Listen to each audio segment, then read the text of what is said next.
অনেকে বলেন জুলাই কি পরাজিত হয়েছে? কোনো লড়াই পরাজিত হয় না। বাংলাদেশে আরেকটা লড়াই আসছে, কিভাবে আসবে জানি না, কবে আসবে জানি না, কিন্তু আসবে এবং সেইটা আগের চেয়ে বেশি ভায়োলেন্ট হবে, সহিংস হবে। কেন কইতেছি কারণ ব্যাখ্যা করি। অনেকে কয় আমি নাকি বাংলাদেশটারে অশান্ত করে রাখিছি, এটা শুনে হাসুম না কান্দুম বুঝবার পারি না। এই মালগুলার ভাব এমন, আমি চুপ করে থাকলে, ফেসবুকে না লিখলে বাংলাদেশ শান্তিতে থাকলে হয়নি। আমার যদি এতই হ্যাডম থাকে, ক্ষমতা থাকে, তাহলে তো পুরা বাংলাদেশের মন্ত্রিসভার আমার বাড়ির সামনে এসে আমার পাও ধরে বসে থাকা উচিত। আমি চুপ থাকলে যদি বাংলাদেশ শান্ত থাকে, তাহলে তাই করা উচিত, তাই না? যেন আমি চুপ করে থাকি, আমার পাও ধরে বসে থাকা উচিত। দাদা আপনি চুপ করে থাকেন, চুপ করে থাকেন। ক্যাঙ্কা ফ্যাসিস্ট দেখেছেন, ভিন্ন মতকে চুপ করায় দেওয়াটাই তাদের লক্ষ্য। শান্তি মতো মনে হয় চান্দাবাজি আর ধান্দাবাজি করতে পারতেছে না আমার জন্যে, তাই এত রাগ এইগুলার। বাংলার লুথার কিংও দেশে এসে কইছিল শান্তি আর স্থিতিশীলতার কথা, পারছে শান্তি আর স্থিতিশীলতা আনতে পারে নাই।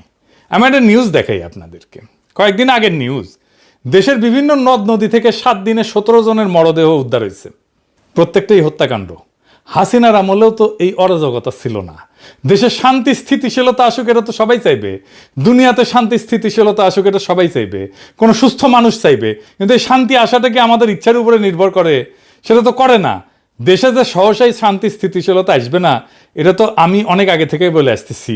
এই বিষয়টা বুঝলো না ছাত্ররা, বুঝলো না প্রফেসর ইউনূস, বুঝলো না বিএনপি, বুঝলো না বাঙ্গু সুশীলেরা আর কিছু জাউরারা। বাংলাদেশে আসলে আসল দ্বন্দ্বটা কি, এটা না বুঝলে আপনি বুঝবেন না বাংলাদেশ কেন শান্ত হবে না। বাংলাদেশের রাজনীতিতে আসল দ্বন্দ্ব বা ঝগড়াটা কিন্তু আওয়ামী লীগ বনাম বিএনপি না, জামাত বনাম বিএনপি না, আওয়ামী লীগ বনাম এনসিপি না, ধর্ম বনাম সেকুলারিজম না, কোনোটাই না। আসল ঝগড়াটা হইতেছে একদিকে বাংলাদেশের 800 বছরের মুসলমানদের নিজস্ব রাজনৈতিক আকাঙ্ক্ষা, অন্যদিকে মুক্তিযুদ্ধের চেতনা নামে একটা প্যাকেজ, যেটার পিছনে আছে আসলে ভারতীয় আধিপত্যবাদের প্রজেক্ট, যার লক্ষ্যই হইতেছে এই ভূখণ্ডের মানুষকে পরাধীন, শক্তিহীন করে রাখা। তারা বাংলাদেশকে কাটাতারে ঘিরে রাখবে, পানি আটকায় দিবে নদীর, সীমান্তে মানুষ মারবে পাখির মতো, সীমান্তের নদীতে কুমির আর সাপ ছাড়বে যেন বাংলাদেশের মানুষ পার হইতে না পারে। কি ভয়ানক কথা! দুনিয়াতে কোথাও এটা নাই। এরা এতে করবে ইন্ডিয়ান বর্ডারে, বাংলাদেশের মানুষকে উই পোকা বলবে, কিন্তু বাংলাদেশে বাজার ছাইয়া ফেলবে তার পণ্যে। তার বাংলাদেশে বন্দর লাগবে, ট্রানজিট লাগবে। তুমি যারা পছন্দ করো না, নিরন্তর অপমান করো, মর্যাদা দাও না, তার ভূখণ্ড তোমার লাগবে। তো তোমার তো একটাই রাস্তা আছে, যে এটা অনুগত জনসমর্থনহীন সরকার রাখা। এটাই হাসিনা। সেই জন্যই ভারতীয় আধিপত্যবাদের সাথে দ্বন্দ্বটা হাসিনা আমলেই চূড়ান্ত রূপ নিল। জার্মান আইন তত্ত্ববিদ কার্ল স্মিথ উনি বলছিলেন, রাজনীতির আসল প্রশ্ন একটা, বন্ধুকে আর শত্রুকে। যেই দিন একটা সমাজ এই প্রশ্নটা সঠিক উত্তর দিতে পারে, সেই দিন সে রাজনৈতিকভাবে জন্ম নেয়। বাংলাদেশের এই প্রশ্নের উত্তর 15 বছর ধরে স্পষ্ট হয়েছে। আওয়ামী লীগ ছিল এই প্রজেক্টের পলিটিক্যাল ভেহিকল, ভারতের পলিটিক্যাল এজেন্ট। 2024-এর জুলাই আগস্টে দ্বন্দ্ব নিয়ে লড়াই হইল। হাসিনা পলাইল ঠিকই, কিন্তু দ্বন্দ্ব মিটে নাই, কারণ ছাতাটা তো সরে নাই। বিএনপি এসে সেই একই ছাতা মাথায় ধরিছে, মানে যেই কারণে 1400 মানুষ জীবন দিছে, সেটার মীমাংসা এখনো বাকি। এই দ্বন্দ্ব মিটতে হবে, মিটবেও, কিন্তু কিভাবে?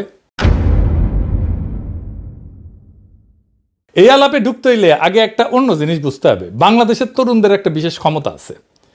ক্ষমতা আছে। বাংলাদেশের প্রত্যেকটা প্রজন্ম রাষ্ট্রের বিরুদ্ধে দাঁড়ানোর ট্রেনিং পেয়েছে। সে রাষ্ট্রকে, তার কোয়ার্সিভ মেশিনারিকে, তার দমন পীড়নের যন্ত্রকে, এটাকে কনফ্রন্ট করছে, মোকাবেলা করছে। প্রত্যেকবার আগের চাইতে বেশি ভায়োলেন্ট হয়েছে, সেটা সব জেনারেশন করছে। সিকোয়েন্সটা দেখেন। প্রথম ট্রেনিং 1972, ভাষা আন্দোলন। 144 যারা ভেঙ্গে রাষ্ট্রের গুলির সামনে দাঁড়াইলো ছাত্ররা, সালাম, রফিক, জব্বার, বরকত গুলি খাইলো, কিন্তু পিছায় নাই। এই অভিজ্ঞতা গেছে পরের প্রজন্মে। এই মেমোরি কোনো বই থেকে ট্রান্সমিট করে নাই, শরীর দেওয়া হয়। লড়াই করা মানুষটা পরের জনকে দেখায় কিভাবে লড়তে হবে। ফরাসি আলজেরিয়ান চিন্তাবিদ ফানো নাম আসল উচ্চারণটা, উনি বলছিলেন, পরাধীন জাতিগোষ্ঠী লড়াইয়ের ভিতর দিয়ে নিজেকে চিনতে শেখে। প্রত্যেকটা মৃত্যু পরের প্রজন্মের পাঠ্য বই হয়ে ওঠে। আমেরিকান সমাজবিজ্ঞানী চার্লস টিলি উনি বলছিলেন একটু অন্যভাবে একই কথা। উনি বলছিলেন যে আন্দোলনের একটা রেপার্তোয়া থাকে, রেপার্তোয়া তৈরি হয়। রেপার্তোয়া কি মানে? লড়াইয়ের কৌশলগুলা এক শরীর থেকে আর এক শরীরে বয়া যায়, ট্রান্সমিট হয় প্রজন্ম থেকে প্রজন্মে। এরপরে আসলো 1969, যাদের বাবা চাচা 52 সেই ছেলেগুলোকে দেখছে, তারা দেখছে কিভাবে গুলির সামনে দাঁড়াইতে হয়, কিভাবে লাশ নিয়ে মিছিল করতে হয়, কিভাবে না পিছাইতে হয়। সেই বাবা চাচাদের ছেলেরা এবার রাস্তায়। আসাদ, মতিউর, 52 ট্রেনিং 69 অ্যাক্টিভেটেড হইল।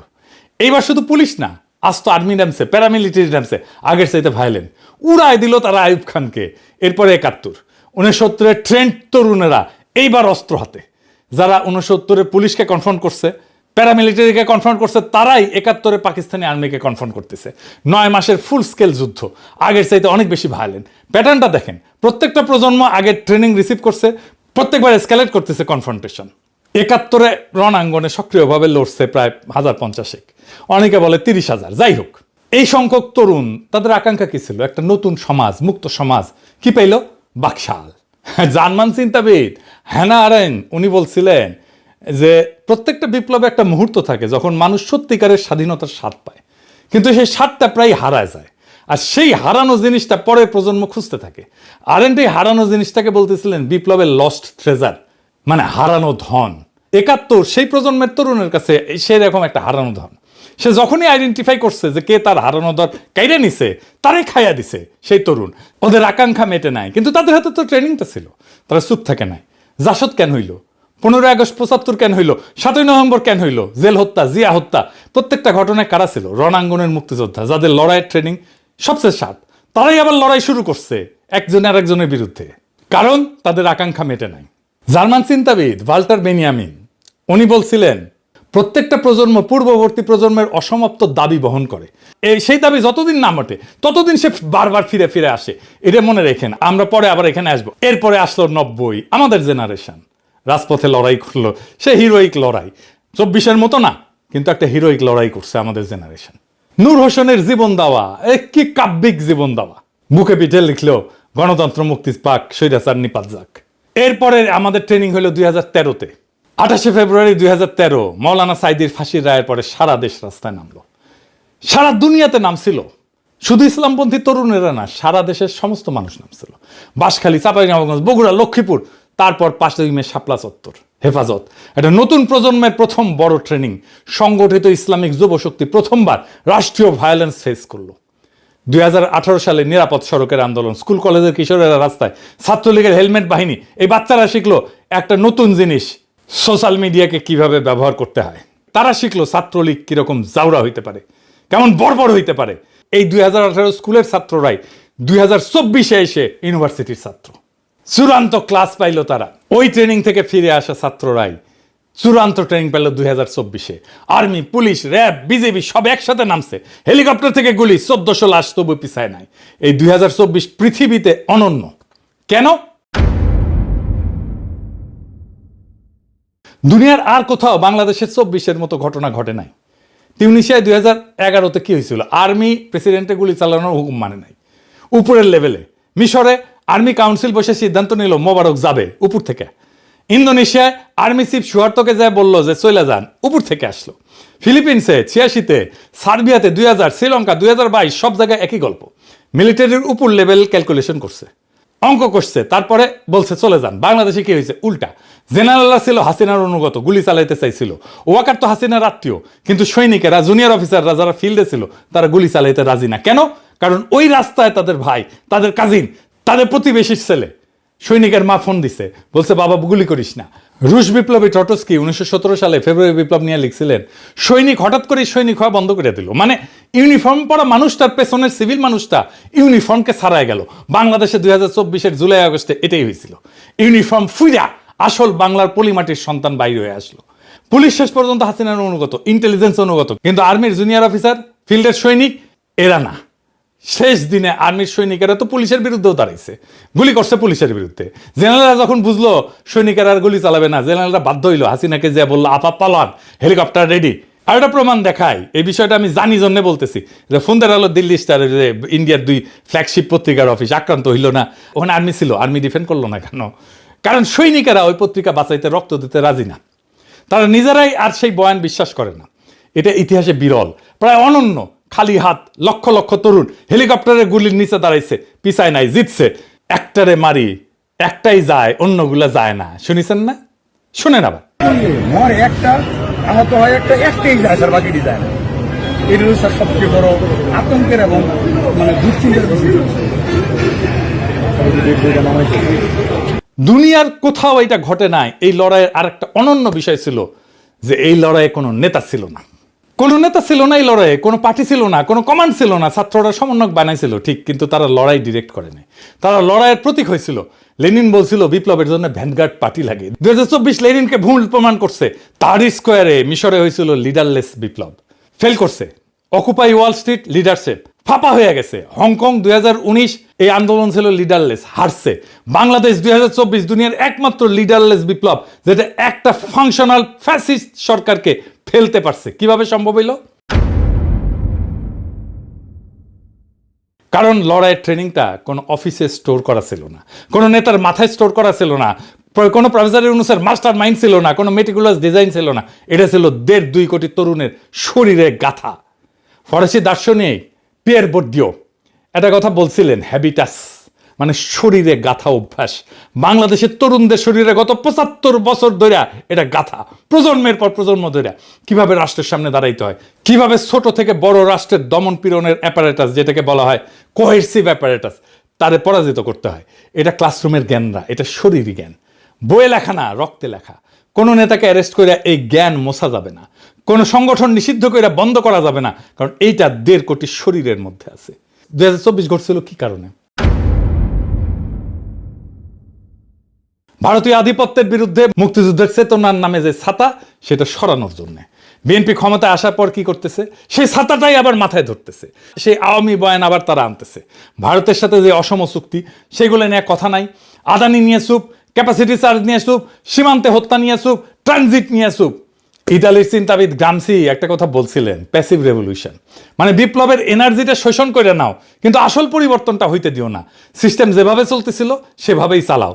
লোকজনকে বলো তোমার বিপ্লব সফল হয়েছে। বিএনপি এখন এই কাজটাই করতেছে। আগের পুরনো বন্দোবস্ত, পুরনো ব্যবস্থা, পুরনো সিস্টেম সব নিয়ে আসছে।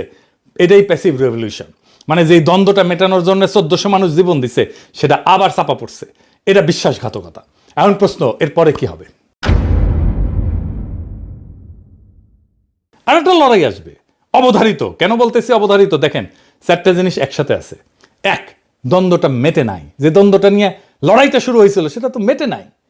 ভারতীয় আধিপত্যবাদ আর বাংলাদেশের মুসলিম জনগণের আকাঙ্ক্ষার ঝগড়া, দ্বন্দ্ব, সেটা যেখানে ছিল সেখানেই আছে। মাঝখানে 1400 লাশ পড়ছে, এছাড়া আর কিছু বদলায় নাই। 2, রাষ্ট্রের ভয় শেষ। আগে মানুষ ভাবতো পুলিশ আসবে, ডিবি আসবে, ডিজিএফআই আসবে, সামনে দাঁড়াইলে মরবো। এখন 1.5-2 কোটি তরুণ জানে দাঁড়াইলে মরতে পারি, কিন্তু জিততেও পারি, এবং জিতছেও তারা। 3 নাম্বার, কোনো প্রতিষ্ঠান নাই যেটা আকাঙ্ক্ষাকে শান্তিপূর্ণভাবে পূরণ করতে পারে। বিএনপি পারবে না, স্ট্রাকচারালি পারবে না। 4 নাম্বার, ট্রেনিং জনগণের ভেতরে গাথা আছে, এটা মোছা যায়নি। টার্কিশ আমেরিকান অর্থনীতিবিদ তিমুর কুরান একটা মডেল দিচ্ছেন। উনি বলেন, যখন মানুষ পাবলিকলি এক কথা বলে কিন্তু মনে মনে অন্য কথা ভাবে, বিএনপির মতো আর কি, তখন একটা সিস্টেম দেখতে খুব শক্ত মনে হয়, কিন্তু আসলে ভেতরে ফাঁপা। বিএনপি ফাঁপা হয়ে গেছে ভেতরে, দেখেন না, কিছুই করতে পারতেছে না। সে ওই ধর্ষিতা শিশুর বাসায় গেছিল, রামিসার বাসায় গেছিল, যে ভুয়া ভুয়া শুনছে। দেখেন,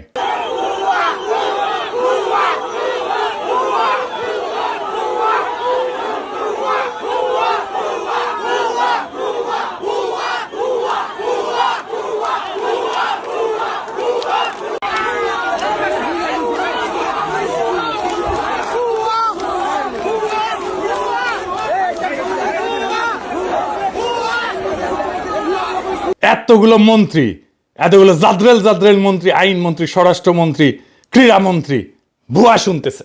তারপরে দেখেন জঙ্গল সলিমপুরে আক্রমণ করছে সন্ত্রাসীরা, র্যাবের ক্যাম্পে বুলডোজার নিয়ে গেছে, দেওয়াল ভেঙে দিছে, মাটি কেটে ফেলছে, রাস্তা কেটে ফেলছে 3 জায়গায়। চিন্তা করেন, মানুষ মানতেছে না, কারণ ভেতরে ভেতরে ফাঁপা। কোনো ছোট ঘটনা ট্রিগার করলে পুরা সিস্টেম তাসের ঘরের মতো পইরা যায়। 1989-এ পূর্ব ইউরোপে এটা ঘটছিল, 2024-এ বাংলাদেশে এটাই ঘটছে। বিএনপি রেজিমও একই জিনিস ঘটবে। আমেরিকান সমাজবিজ্ঞানী মার্ক গ্র্যানোভেটার আর একটা কথা বলছিলেন, প্রত্যেকটা মানুষের একটা থ্রেশহোল্ড আছে, মানে কতজন আগে নামলে সে নামবে।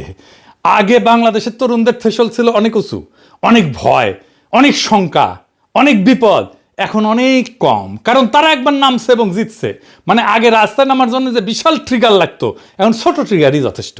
2024 কিভাবে শুরু হয়েছিল? চাকরির কোটা, ছোট ইস্যু। হাসিনার একটা বাক্য, রাজাকার, রাজাকারের পোলাপান, পুরা দেশ জ্বলে উঠলো, ছোট ট্রিগার। পরের ট্রিগারটা কি হবে জানি না, কিন্তু এর চেয়ে ছোট হবে।